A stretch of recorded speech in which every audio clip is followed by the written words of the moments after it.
I first discovered Real World many, many years ago. I was 16 and I was studying African rhythms as part of my A-levels. I really needed to find out more about African music and I discovered this place called Real World and I wrote to them. Brilliantly, I got a letter back and I got a little album of the drummers of Burundi. It was a nice connection to make at that age.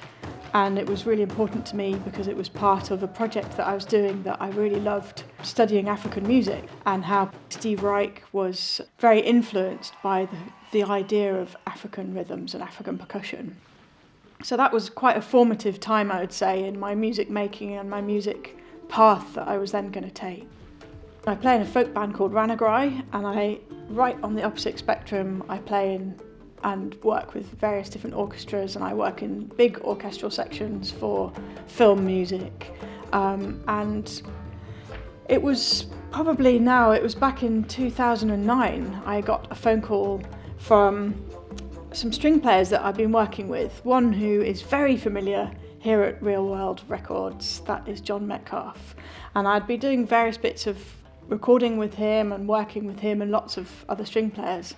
And the phone call was, would you like to come and work with Peter Gabriel? We're recording a new album, we're creating a new blood orchestra, and we'd love you to be part of it. And you can imagine how I felt about that, growing up absolutely loving Peter Gabriel's music, and again, sort of in my African side, and the influences there, I really adored his song Biko.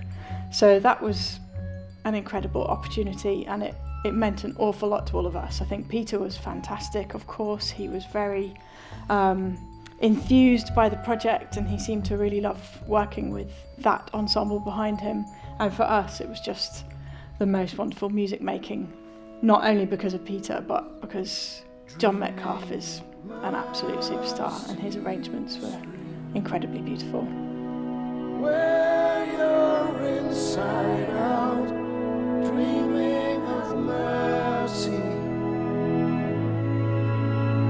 in your daddy's arms again, dreaming of mercy street. I think sometimes you don't know how lucky an opportunity is, but certainly in retrospect I would say that was one of the highlights of my career as a musician. I did do some flute on I.O. We had a great time in British Grove, which is Mark Knopfler's studio. It was lovely to be there with Peter and the whole team. Being back in Real World is a really important part of the journey of this project, I think. I really wanted to record here. I know that the producer that I was working with, Graham Pleath, who's a fantastic and highly experienced producer, absolutely loves working here as well. And we were really lucky to have Hans Martin Buff engineering for us. It's really liberating when you get to a point and you think, actually, I'm going to do this myself. I'm going to write my own style. I'm going to see where this little path takes me with the influences that I have. So this is just very much the start of something new for me. I've really loved it.